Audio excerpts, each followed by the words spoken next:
going to tell you a story, but the first thing I understand is time doesn't work the way I think it does. You can call me Oracle, no one's talking to you. Welcome to the cult. And I am moving right along. What am I going to do in this one?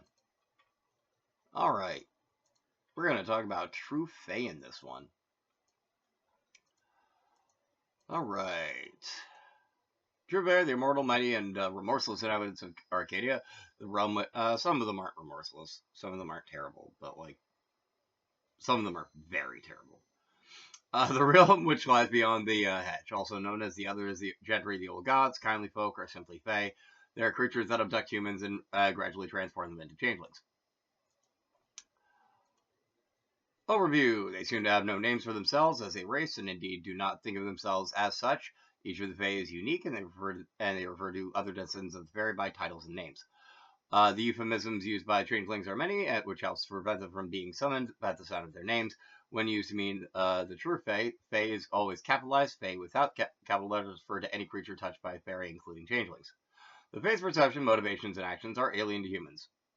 They seem to understand the world through relatives rather than absolutes. They are bound by obscure and bizarre oaths and rules. Others act seemingly at random, obeying a logic opaque to all humans, while they say may sometimes take the form of human-like beings or animals. They are often incapable of understanding mortals. One of the reasons they find them so fascinating. In their home realm, and to a lesser extent the hedge, they possess godlike abilities, able to shape and command all the elements and domains at their will. Their powers in the mortal realm are greatly lessened, but still awesome. Their influence extends there by means of contracts they made with mundane elements long ago. The Fae are difficult to comprehend. Their true nature is beyond imagination, and their might is matchless in the mortal world. But they can't always do as they please. In exchange for self-identity, they obey powerful obligations. What laws bind the true Fae? Even the lost don't know for sure, but they've learned fragments and patterns of behavior. These rare consistencies offer some clues, but there are no guarantee that these or laws that cause them are stable facts.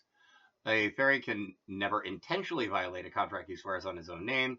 When an oath commits to a name-bound contract, obeying it defines his existence. If he breaks his word, he destroys the name. And for the gentry, namelessness is obliteration.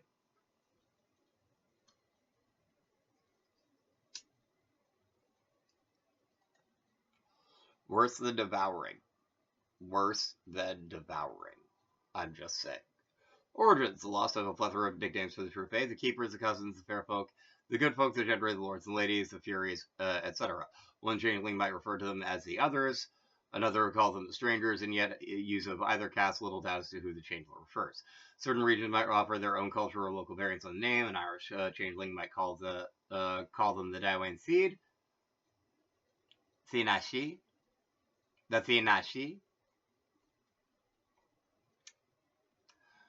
Scotsman might call them the host or Slua, whereas a changeling of India might call them the Rakshasa, and a Catholic lost might think of them purely as the demons.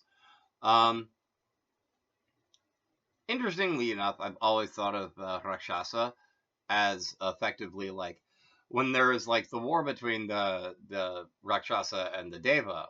Like I was like, oh, clearly they're Fae. Like they're just Fae. I don't mean to like belittle them or demean them by saying, but clearly they're Fae. Rakshasa, yeah, ish. I mean, Rakshasa Samasi, but still, like, to a Jiva, it's effectively something from, like, the deep wild. That's a Fae. Anyway.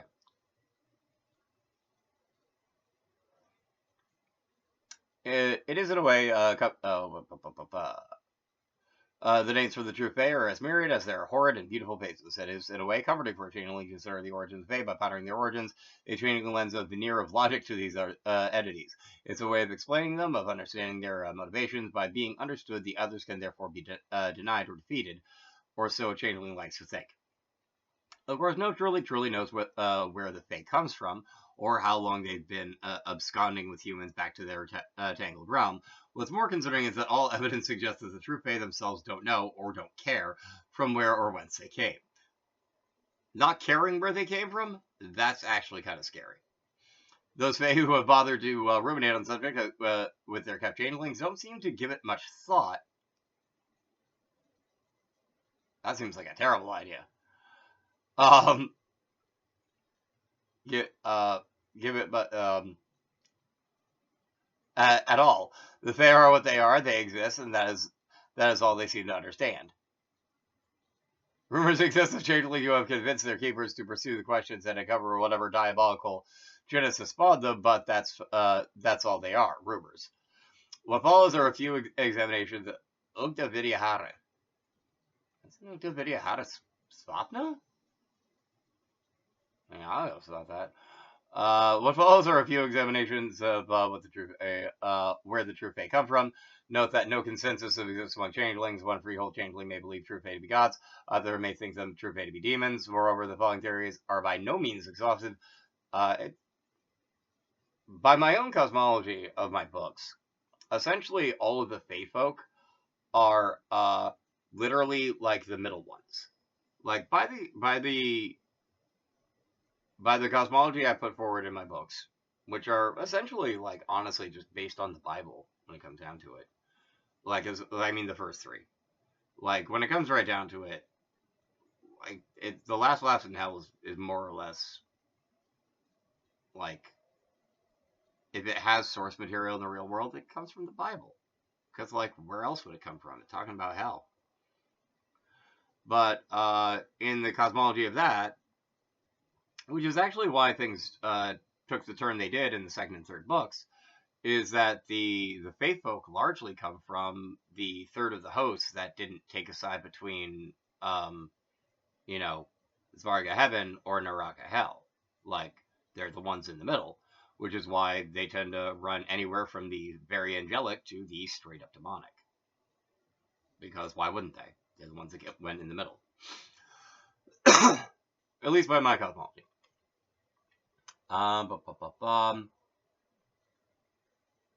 Some combined theories, accepting, for instance, that an angel is an alien and vice versa. By some ways of looking at it, a Adula Binasita Samyoga Asafa Samasti, like an angel is an alien consensus non-entity, which isn't knocking at them at all. It's just kind of what they are.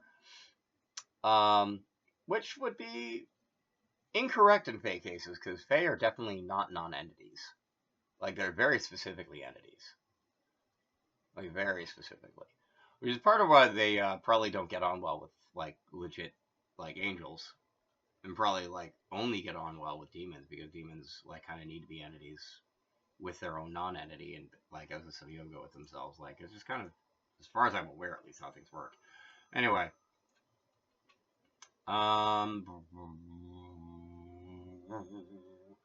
Moreover, the following theories are by no means, while others have their own bizarre motives they purport, each examination is given a concrete example of this theory in action, an example that can be researched by changeling characters to help them understand or at least label flag memories that haunt their worst dreams. All right, so I'm getting close to 10 minutes here, so I'm going to just like put a pin in this before I get into the actual like changeling like theories about Faithful, because like the interesting thing about a lot of White Wolf and Onyx Path stuff is that they're based on research of pre-existing mythology, which is why it's kind of fascinating to be able to just like, oh yeah, this is actually literally just kind of what a lot of Fae lore is. Like, this is what theories as to what Fae folk are just in general, not just in the context of Changeling and Lost, which is kind of fascinating. Anyway, thank you for watching. Please feel free to like, share, comment, and subscribe.